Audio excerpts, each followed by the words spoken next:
As a finance professional in a disrupted business landscape, what does it take to be in demand? What does it take to attract great paying international roles? If you're an ICAN member, it'll just take one exam. That's all it takes to complete the globally recognized SEMA professional qualification and the internationally respected CGMA designation.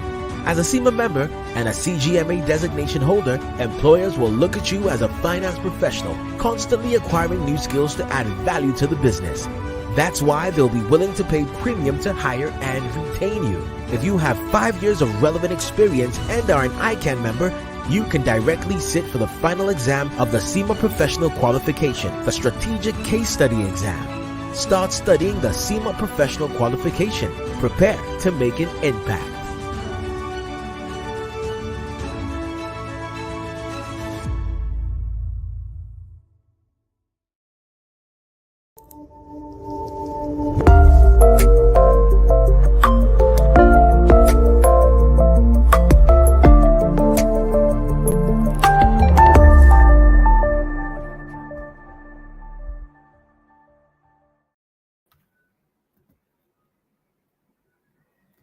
Good evening, ladies and gentlemen. Good evening, my dear colleagues. Good evening, everyone.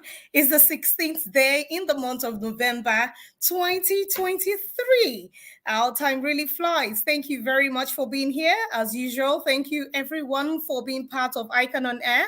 And you know, as usual, it's a 6 p.m. event that happens on Thursday. Every Thursday, you must log into the program so you can enjoy the varieties of topics that we have for you. So today is a different day because we want to speak to your emotions, we want to speak to your day-to-day activities. We want to ensure that your well-being is a matter of the Institute. So the Institute is taking your well-being to another level. And it's good to be here. My name is Fumi Olaniyi, and I'm happy to be here with you. And I guess before I bring in our special guest into the studio, I'd like to go on a commercial break. And thank you very much, everyone, for being here again. Tell a friend to tell a friend. Tell your colleagues to join the program. So this program is not only for members of the Institute. It's for everybody. Everybody. We're all stressed, right? So please get them to join us in the studio. And we'll be right back after the commercial break. As a finance professional in a disrupted business landscape, what does it take to be in demand? What does it take to attract great paying international roles? If you're an ICAN member, it'll just take one exam. That's all it takes to complete the globally recognized SEMA professional qualification and the internationally respected CGMA designation. As a SEMA member and a CGMA designation holder, employers will look at you as a finance professional, constantly acquiring new skills to add value to the business. That's why they'll be willing to pay premium to hire and retain you. If you have 5 years of relevant experience and are an ICAN member, you can directly sit for the final exam of the SEMA Professional Qualification, the Strategic Case Study Exam. Start studying the SEMA Professional Qualification.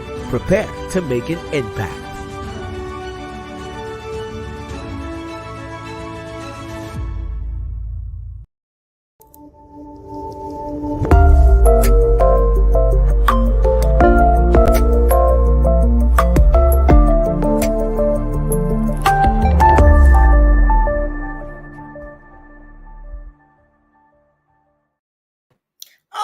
You're welcome back into the studio, and as you can see someone who is ready to dissect the topic of today, which is mental health and stress management. So right now in the studio we have Dr. Adegboyega Ogunwale. Thank you very much, Doctor, for being part of us today. We're very happy and we're very glad to have you. So I'd just like to read, I'll wait for you to say hello to everyone, then I'll read your profile, sir.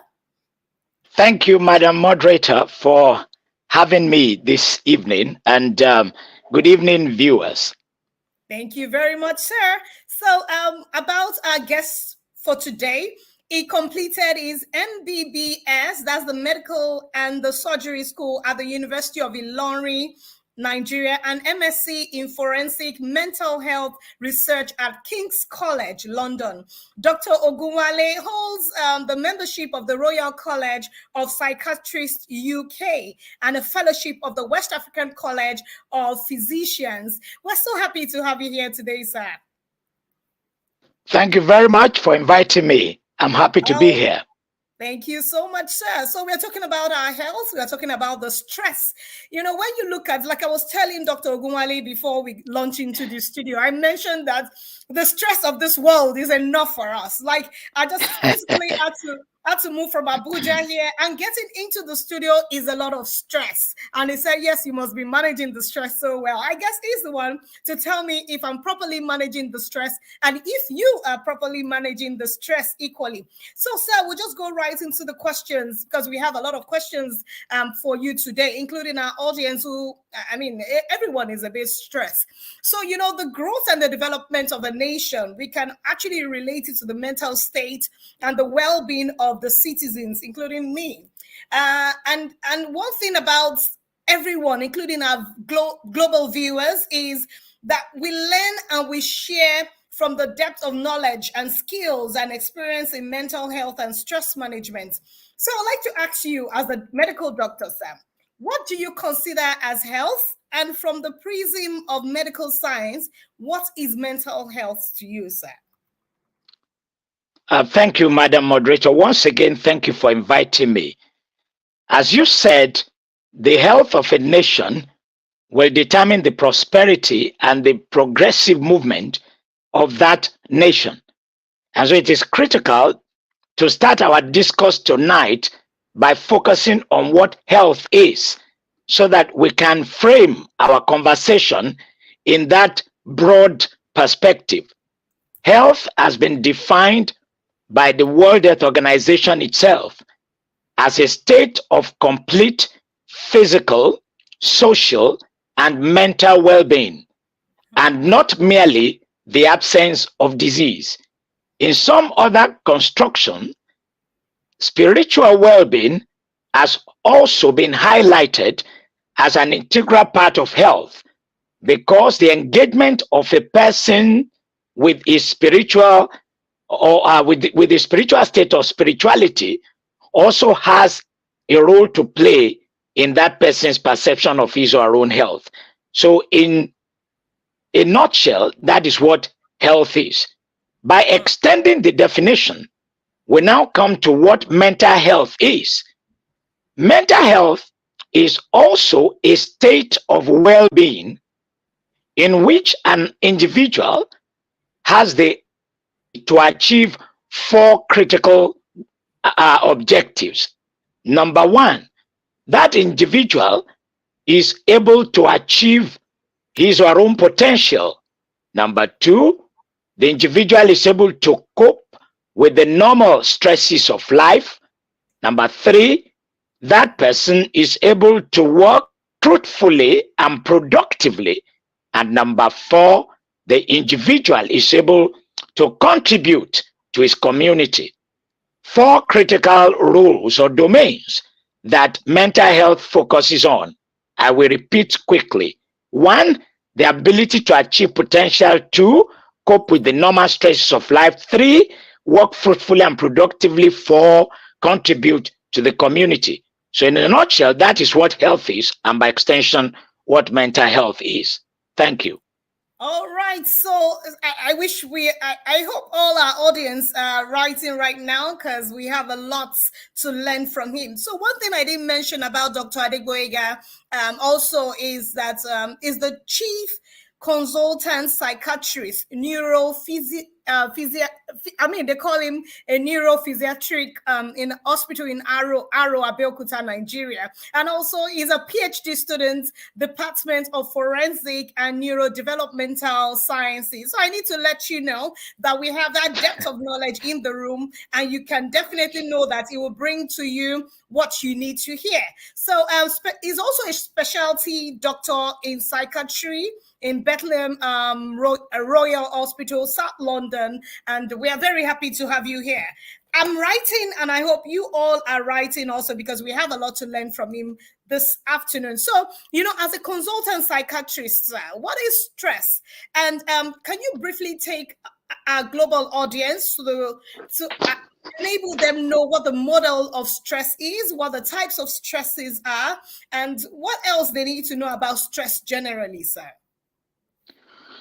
All right, broadly, we can say that stress is anything that gives you a sense of pressure and makes you feel compressed in your emotion or even in your body.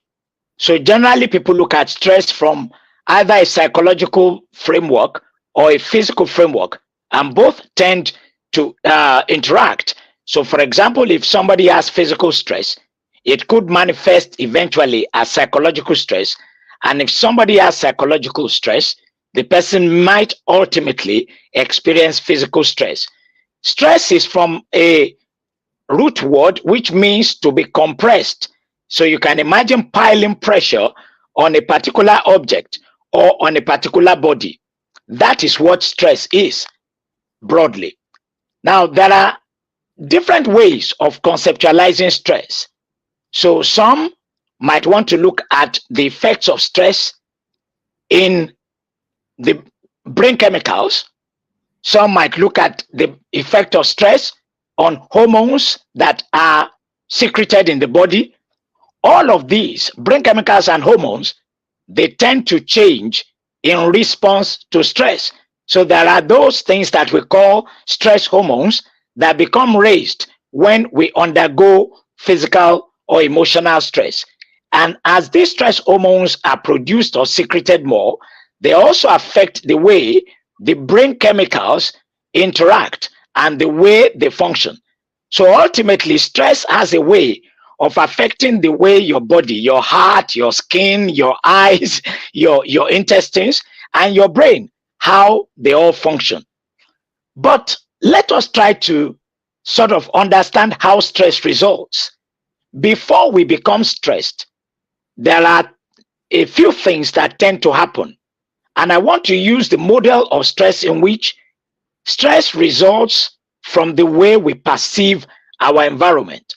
So, for example, if somebody lost a business deal, that person is likely to feel that there is a lot of uncertainty coming into his life.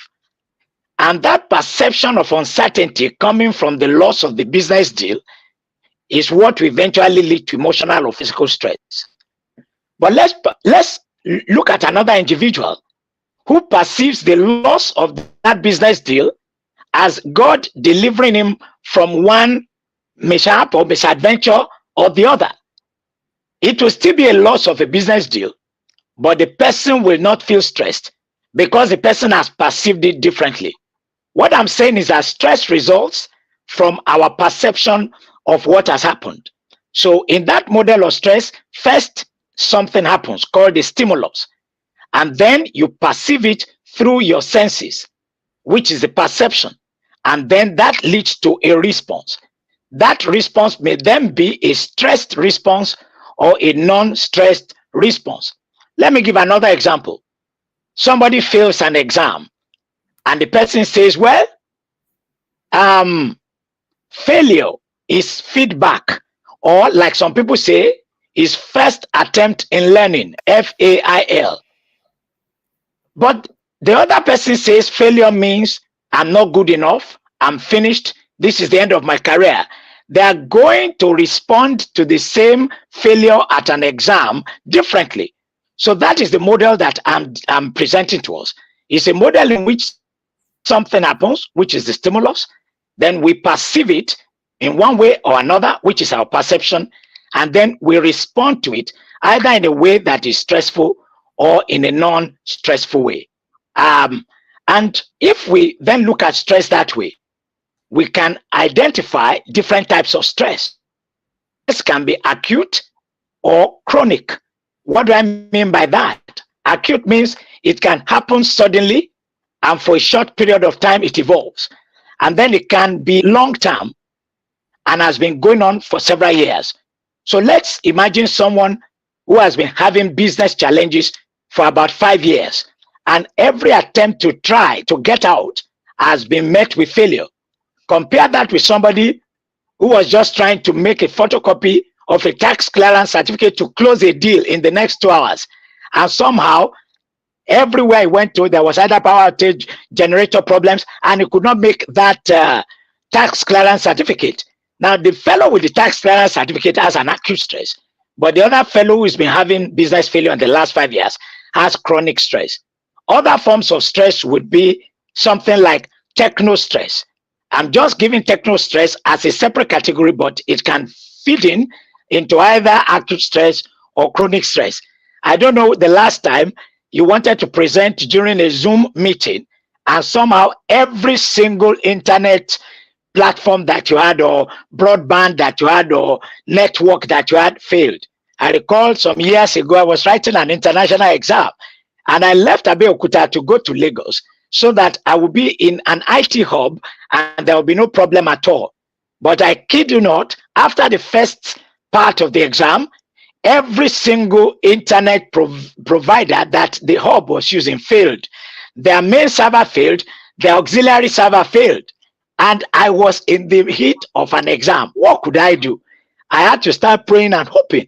Then one of their staff decided to give me the hotspot from our MTN line. We had been specifically warned by the examining body not to use hotspots because they're unreliable. But the truth of the matter is that I finished that exam using the hotspot. I cannot tell you the degree of stress that I went through when I found out that the main server and the auxiliary server had both failed. That's an example of techno stress, and of course can occur at home, at work, and at play.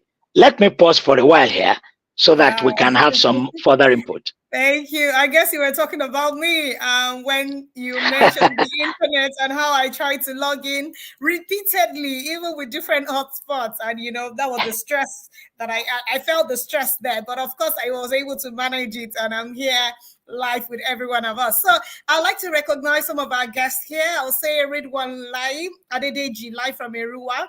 Thank you very much for being here. Priscilla Ngozi, thank you so much for always being here. Femi Olaleye, we see you and he's hailing the professional colleagues. And we say thank you everyone for being here. Fagbola Temitokwe, as usual, we say thank you. Oladipo Sharafa, thank you very much, sir. So, doctor, from a medical angle, how can you let us, what are the sources of stress in your opinion?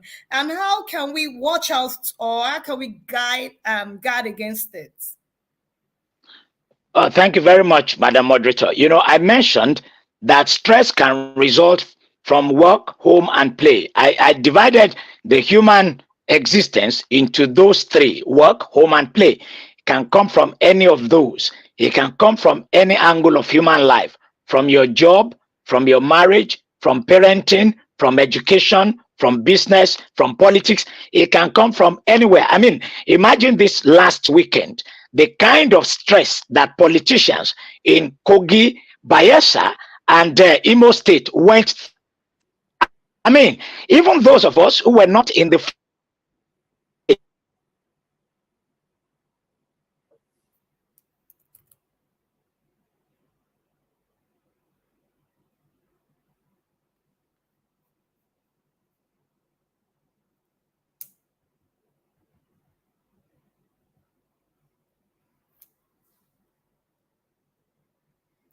Okay, I think Dr. Adegboyega's internet is trying to stress him this evening. But yes, we'll be very happy to have him back. He's going to re-log in, but feel free to type your questions. Remember, we're treating our health. It's called the mental health and stress management. You need to know how to manage your stress level. You need to know how to know when you're weak, when you're strong, when you need to relax, when you need to take a break. You don't have to win all the time, right? So you need to learn to take a break.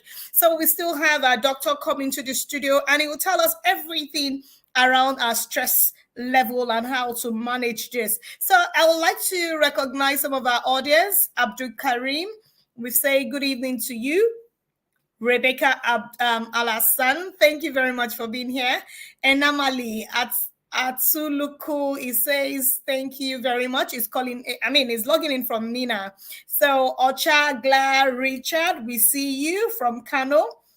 Thank you once again. Adesoya Adeyemi is from Abuja. He says it's the Unity District. Thank you very much. Adole, we say thank you for being here. And also Andrew Uyabeme, thank you. Olga Patrick, Olori Feishayo, Akonde, we see you. Wasiu Kilani, thank you very much for being here. Kunle Rafiu, thank you so much. Yes, we have Dr. Adegboyega in the house, and I know network stressed you. As a matter of fact, can you hear me now? Absolutely, sir. As a matter of fact, I did not know I was disconnecting, only for me to wonder what went wrong. Just the same techno stress I told you about. Yeah. But you see, I have learned that even when events that are stressful come up, the way you perceive it is most important. So once I saw that I dropped off the platform, I tried to reconnect. But within my mind, I realized that as a moderator, you must be moderating that situation. And it's up to you how you do it. It's not my concern because I can't help you. Now, that's my perception of my reality. I wanted to help you, but I was not even in the room. So you've got to do whatever you've got to do to be able to manage that stimulus and to perceive it positively. Now, I was talking about the business that is doing well. It introduces a different kind of stress, which is now the stress that you must perform. Go to the other extreme in which that same business did not do well. It introduces the stress of the fear of failure. So you can imagine how many things can bring stress into human life. For those who live in mega cities like Lagos, Abuja, Port Harcourt, etc., to move from point A to point B, something as easy as breathing normally has become a Herculean task.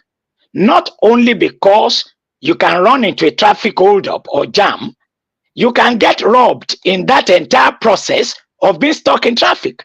That has happened to me before. Armed robbers broke the two glasses on the side. I was my side and the side of my wife, and we were robbed without anyone being able to help or support us. Now, two things happened: the traffic jam and the robbery. But the worst of it that created more stress was that I was just coming from the airport. I had just arrived from the UK. The entire life's work that I have was inside the vehicle. My laptop, my former hard drive, my iPad, everything that you can call my research was inside that car. But the armed robbers did not find the bag. If they had taken that, you would have said, oh, it was robbed. But it was not just money that would have been taken. It was my entire life's work. So the point I'm making is, look at your own life. I look at my own life. Every facet of our lives can bring stress of one type or the other. And that's the general way I would like to present the causes of stress. Yeah, thank you so much. So someone here wants to make us smile. He says he's Kolibanti. He says people are going through so much in this country, and he said he was in a bus and someone scratched his head thinking it's his own. Bless. I mean, he's just saying hello to us. How could that happen? Yeah, that was quite funny. And because student members just concluded their examination today, one of them is saying, really need this after the professional exam. I need rest. Yes, you need to hear from the source this evening. So, doctor, please, I would like to understand. I mean, our viewers are interested in knowing how to recognize stress and the negative effects associated with this. Can stress really be described as a friend in any way? Should we continue to call it a foe, because we need to understand if stress is my friend or I should run away from stress? All right. Thank you for asking that way. So I'll start from the latter part of your question. Can stress be your friend? And then can stress become your enemy? Ideally, stress is meant to be a friend. That is why it will never disappear from human life. The scenario I love to paint always is the birth of a new child. Now, when that baby comes into the world, the first thing is everybody hears the baby crying and they're all clapping and laughing. And I'm saying, why are human beings so horrible? But no, they're not.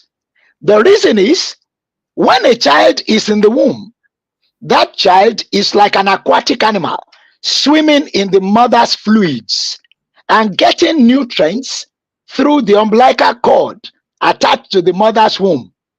But the moment that child is born, that child must breathe for itself. So the first cry of the child is actually the first breath of that child. To that extent, it is the external stress outside the mother's womb, the cutting of the umbilical cord, and the rushing of blood into the child's lungs that will provoke that cry. So from the very beginning of human existence, stress is a part of us to drive us to survival and superior existence. Now, when that happens, you would think that stress and performance will be a linear relationship. The more stress, the greater performance. But that is not true. The relationship between stress and performance is U-shaped. It rises up to a point, and then that additional stress will cause performance to drop. As it were, the law of diminishing returns will set in. So it is for you and I to recognize that point at which our own law of diminishing returns would set in. To think that without stress we can amount to anything in life would be to joke with our existence. Stress in small doses is a tonic. Stress in high doses is a toxin. I take that again. Stress in small doses is a tonic that drives you to excellence and performance. But stress in high doses is a toxin that poisons your system. Now, when that stress poisons your system, permit me to state it that way. What are the negative effects of stress? Number one, I'm not following any particular order. I'm just giving us a list. Stress affects your thinking. So your thinking is no longer clear. You feel that you are befuddled in your mind. Your concentration will be poor. Your memory may become poor. So those are the times that you might end up burning your food in the kitchen, leaving your clothes outside on the line for days, forgetting that you drove your car to a friend's place and you are walking home, driving past your junction to get home. All sorts of these things happen all the time. People think, surely not. I know where I'm going.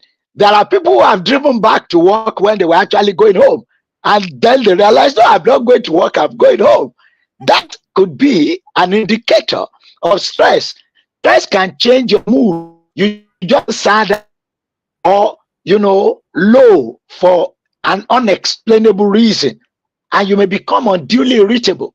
So when people shout at their colleagues or subordinates at work, sometimes it's not because they are just horrible bullies. It's because they're actually going through stress that they're not managing quite well. It may affect your behavior to work and business. You might become an absentee.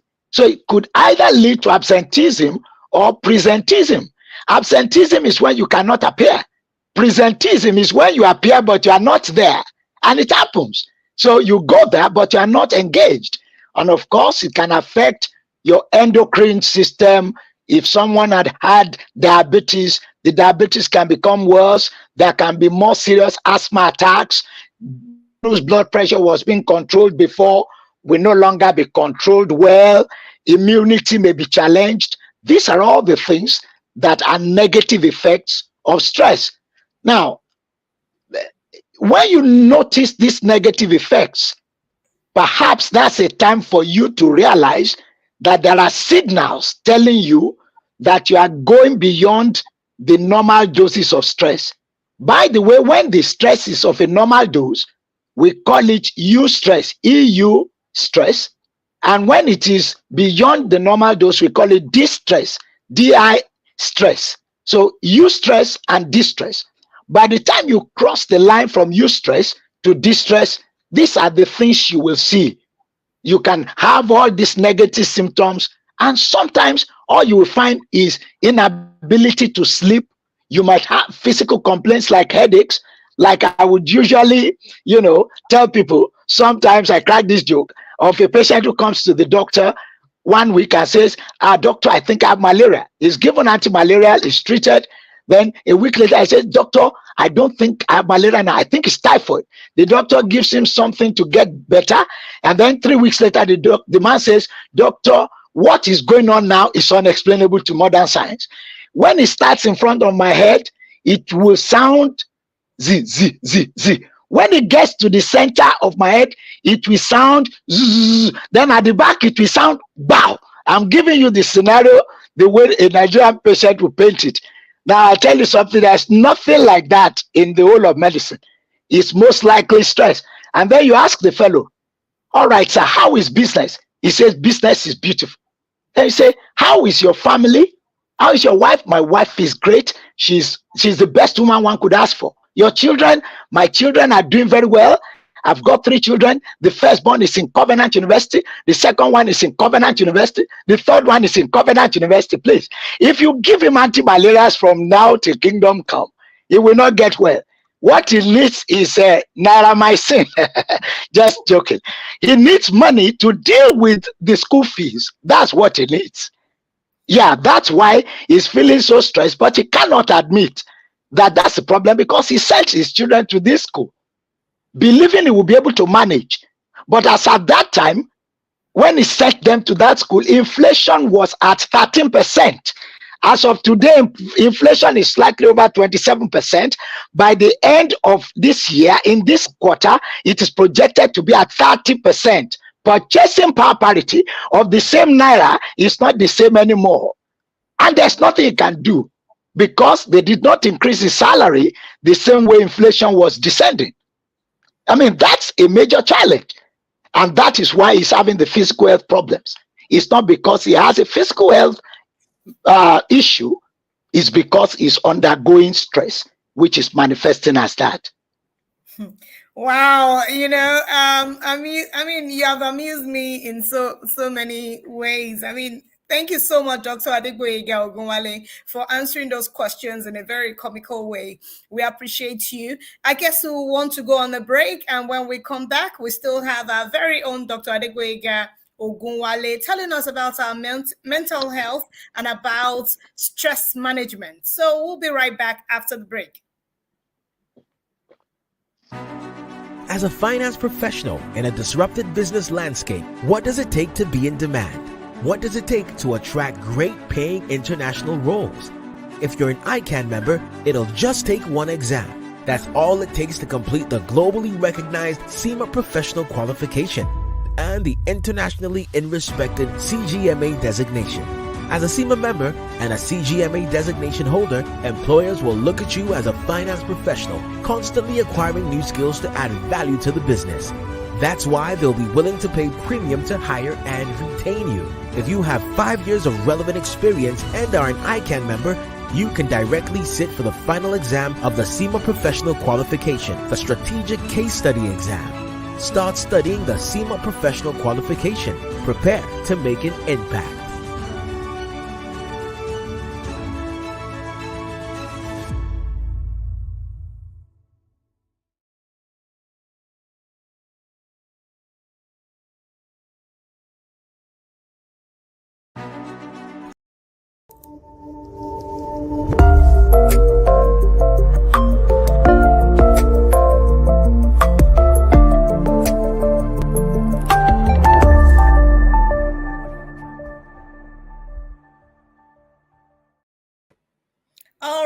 It's still your unique program, ICAN on Air, and today we're dealing with our health. We're dealing with the stress life in Nigeria, stress life across the world, and we have right here in the studio Dr. Adegboyega Ogunwale, who is dissecting mental health and also stress management. So I've taken a lot of things.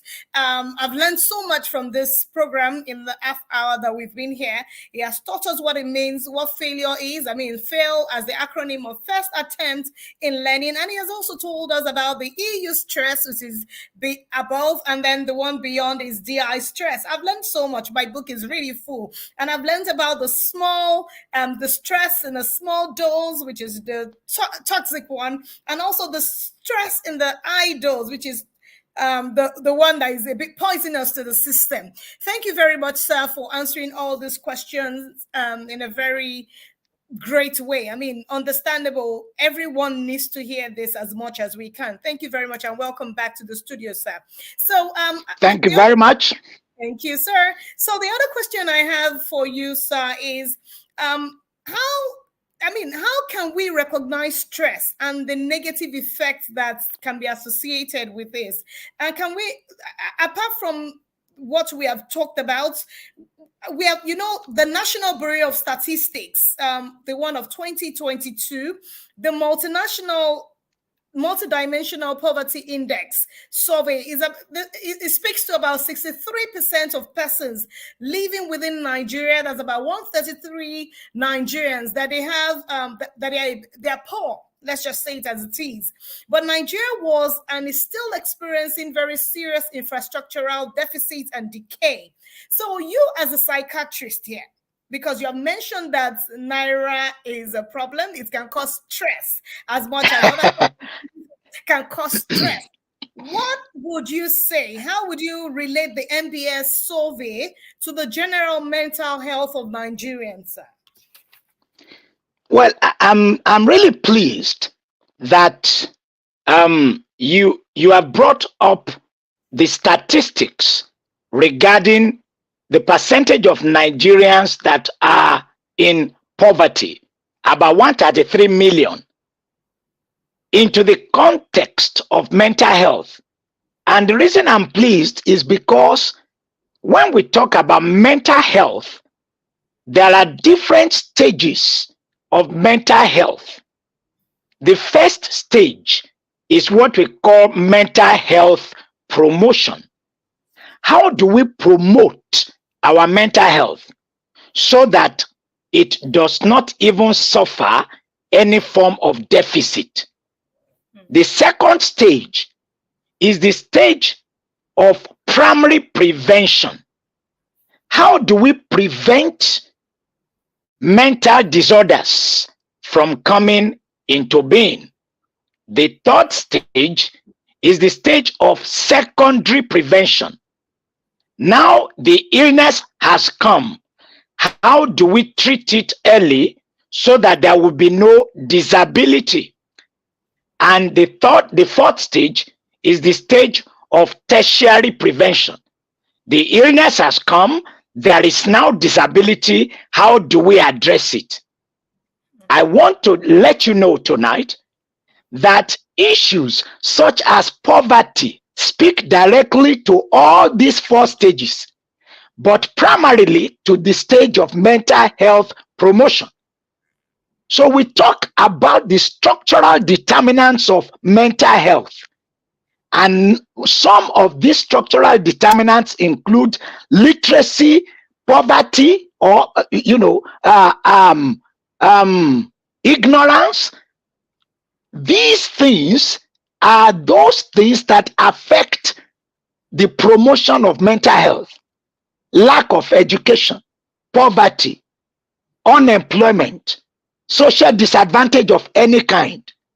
All of those are structural determinants of mental health, and they affect our capacity to promote our mental health.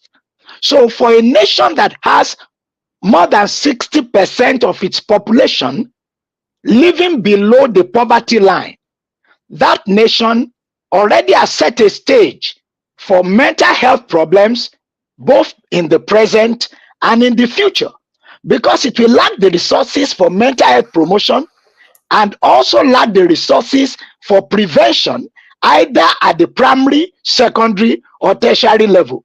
Let me give you a scenario of what poverty can do.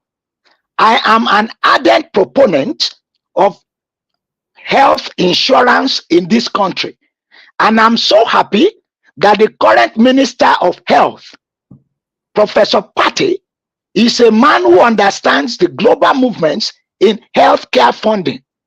In a country that has over 60% living below poverty line, and where payment for healthcare is in 70% of cases out of pocket, what you are saying is that the poorest should pay for essential services. They cannot pay.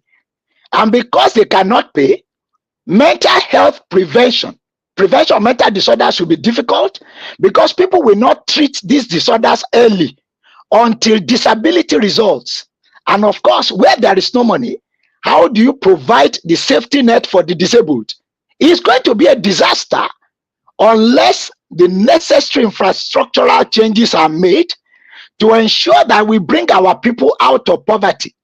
Now, when we do so, we'll be able to deal with mental promotion, primary prevention of mental disorders, secondary prevention of mental disorders, and tertiary prevention of mental disorders. The Nigerian Mental Health Act 2021 has been passed and accepted to by the president, the former president Muhammadu Buhari, in 2022. As I speak to you today, that law provides for funding mental health care, but the law itself has not yet been implemented. So if somebody has a mental health challenge today, he will pay for his medication, he will pay for his psychology, he will pay for his hospital admission. When they cannot do that, they go to charlatans who cannot look after them, who will collect all the money, and they will still remain unwell. One last anecdote. There was a woman I once saw. They were already preparing to sell her house to pay those who were doing all sorts of fetish things to get her well. They were about to sell the house. The husband even told us that they had already buried a cow alive. And the problem this woman had was depression. She was brought to the hospital and she was treated successfully. We did not need any house to be sold, and no cow had to be buried alive. But you can imagine how much money had gone into that, how impoverished she had become by the time she came into hospital. And yet she had to pay for hospital care. In other countries, she would not need to pay for hospital care. She'll be treated, she'll go home, and there'll be support, safety net at home for the several months that she's unable to work in one way or another. So that is the link between that Bureau of Statistics report that you're talking about and the mental health that we're discussing this evening. Poverty is at the heart of health. Ignorance, illiteracy, and poverty, they are the three main drivers of ill health, including mental ill health. Wow. Thank you so much, sir, for letting us know all these categories. And also, I mean, nobody would have known that we had an act. I mean, some know, but a lot of people would not know, so they can be guided by what is detailed in such legislation. Thank you very much for bringing that to our knowledge, sir. So, on a different note, I would like to ask you, Doctor, recent Nigerian statistics and the statistics we have shown that people in the diaspora, that diaspora remittances are shrinking. There is capital flight due to medical tourism, search for quality education overseas, and emigration. We know the jackpot syndrome side. So from a medical angle, what is a career, and what does such statistics say about the career of professional, especially Nigerians, sir? Well, I think that is very similar to what we discussed in relation to poverty. By the way, I do not agree entirely that diaspora remittances are reducing. As a matter of fact, in 2020, diaspora remittances were at $17 billion. And in 2022, it rose to $22 billion. So I think what is actually reducing is foreign direct investment into our economy. And you will understand why that is so. The indices are not allowing for adequate economic growth, and the ease of doing business in a country like Nigeria is challenging in different ways. So when we now take that to individual lives, even the ease of living and practicing your profession in Nigeria is very poor. To that extent, several professionals have left Nigeria to seek greener pastures in other parts of the world. Now, some of them did not leave just because they wanted money. As a matter of fact, they were making more money in Nigeria and in a more dignified way. But imagine the case of a doctor friend whose wife had already been kidnapped once, and he was still being threatened that the wife or himself will be kidnapped again in the town where he was practicing medicine. Now, at a point, it was difficult to even live in that place. And he had his private practice, was doing very well. He had to relocate outside the country, not because he was not doing well professionally, but because of insecurity. The point I'm making is that when we look at those who have relocated into the diaspora, the reasons are multifaceted. And one of the key reasons had been insecurity in Nigeria. Another reason, which we seem to understand, is that the ease of practicing your profession and achieving your potential. As you know, we said that mental health is achieving potential. Your capacity to be able to achieve your potential in Nigeria may not be that great. The chances may not be that bright. I give you an example. I am doing a PhD by the grace of God at King's College London. I wasn't funded by the Nigerian government because the funds for academic programs are not that available in our own country. They are available elsewhere. And so I applied to get that international fund from King's College. And I'm a King's Scholar getting funding from the UK. What stops my own country, Nigeria, developing such funds, even if they will be applied for competitively? And I know that there are some funds, but they are not just enough. The political will to drive such processes is not there. The political will to provide such funding is not there. So there's failure of procedure, there's failure of will, there's failure of resources, even in the midst of plenty. That is why people are living. Because when they remain in that system, the system begins to give them a sense that they are not achieving potential. And that in a way begins to affect their mental health negatively. For that reason, some people decided to relocate.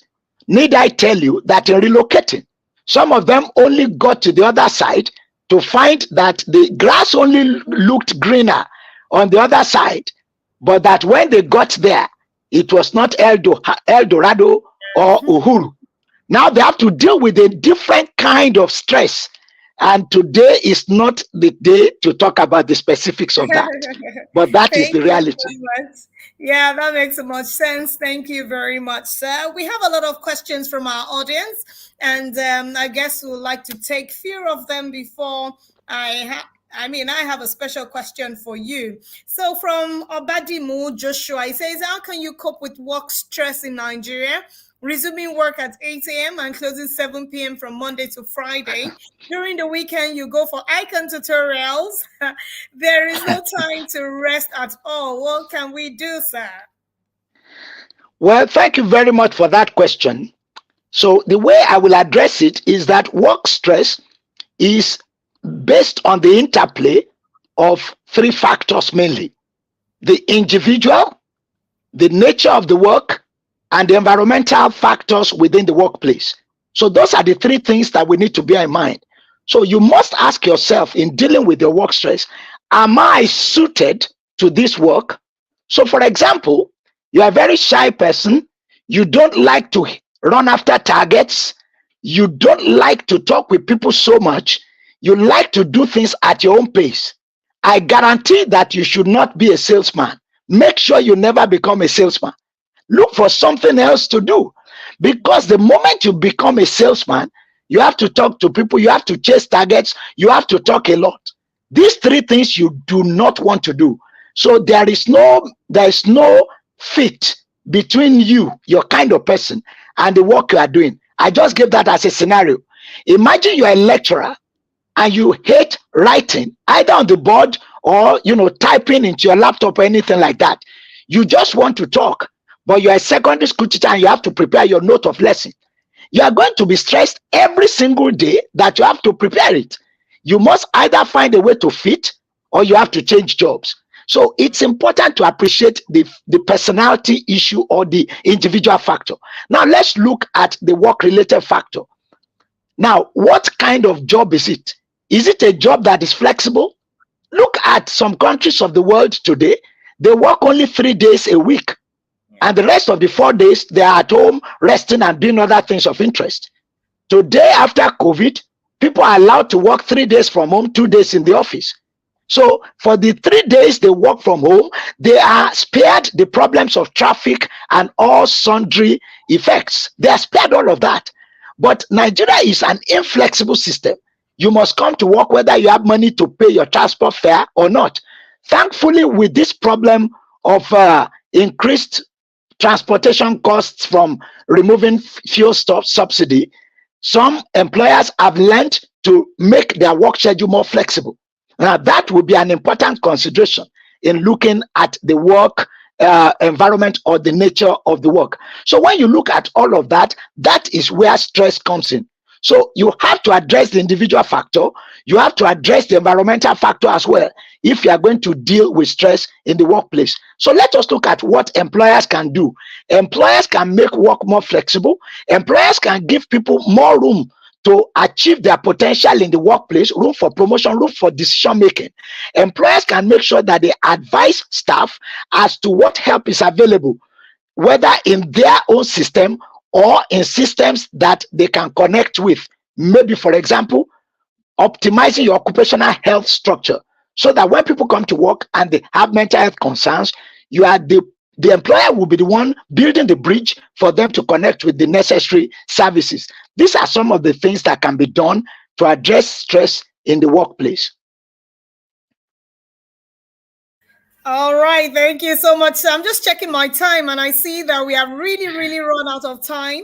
But of course, we have some interesting questions from the audience. But I would like to ask you particularly, sir, that, people are going through stress in terms of the subsidy, which was finally removed, and PMS itself, that's the premium motor spirit, Naira floating, a lot of things are happening to people. So how would you tell us to manage the stress? How would you then say, what would you call the solutions to this? But we're running out of time, but of course, these questions are quite important, sir. Yeah, so quickly, I would say that the Naira redesign, the currency problems, the foreign exchange rates, the removal of subsidy, all of them are just forms of stress. And I'm going to give a general framework within which we can try to manage stress. The first thing is what we call your innate resources. One of your innate resources is your defense mechanism. Can you laugh at your problems? No matter how terrible the problem is, can you laugh? It is called humor. Sometimes you use what we call rationalization. I am a Christian. Like many Christians will say, we don't know what God is doing. God can bring a good thing out of this bad situation. There is a psychological mechanism called rationalization that you must do. These are some of our innate mechanisms. Then we go to our acquired resources. It could be in your thinking, the acquired resource of thinking, like your SWOT analysis. Now that you are facing this challenge, what are your strengths in that situation? What are your weaknesses? What are your opportunities? And what are your threats? I hope you are aware that even in the thick of problems in Nigeria, people are still making it because they are suited to the current challenge. You do a smart setting of goals. Your goals must be specific, measurable, achievable. They must be realistic and time-bound. Do not leave your goals hanging in limbo. It was Socrates who then said, man, know thyself. As part of managing your stress, know who you really are. Do not copy the Joneses because the Joneses are different from you. Finally, in your behavior, what should you do? You must seek support and accept it. You must be proactive, not reactive. And please avoid using psychoactive substances like coffee, like nicotine, like alcohol, like hard drugs to be able to cope with stress. If you do these things, you'll be on the highway of dealing with stress, And instead of stress becoming a poison, it will be a tonic for you. Interesting. That's a good way to end the program. Thank you very much, sir. You really broke it down, and we appreciate you. And everyone here is saying, I can read a lot of comments from the audience saying, anytime we have Dr. Adegboyega in the studio, it's such an exciting time. Thank you very much, Dr. Adegboyega, for being here with us today. We appreciate everything that we have learned today. Definitely we'll call you again as Oliver Twist. We always want some more. It never ends there. Thank you. You are ICAN. You are not Oliver Twist. Thank you so much, sir. And thank you very much. Evening, sir. Thank you. So do have a pleasant evening yourself. And you too, Doc. We appreciate you. Thank you so much, sir. We'll call you very soon because we still have a lot of questions from the audience. Do have a good evening, sir. Good evening. Thank you very much. All right. So we have a couple of announcements to make here today. One of them is we have the 72nd induction ceremony. The date is the 4th of December, 2023. And the induction fee is 121,000 naira. So the registration ends 17th November, which is tomorrow. Get yourself together and please do register for the induction ceremony. So we have MCPD training and on insurance. That is November 22nd to the 23rd. We also have faculty training programs. So please just reach out to the Institute and they'll be very happy to let you know about all of this program. This 22nd fellowship conferment ceremony is happening December 16th is a Saturday and is 11 a.m. The amount is 160,000 naira at Landmark Event Center, Victoria Island, Lagos. Thank you so much, everyone, for being here. It's great to be here. And we thank God for life. We thank God for learning today that we need to manage ourselves. We need to manage our stress level. So we'll make it a date with you next week, Thursday, 6 p.m. same time, same venue, but this platform. We'll be very happy to have you. My name remains Fumi Olani. So have yourself a great evening and do not stress.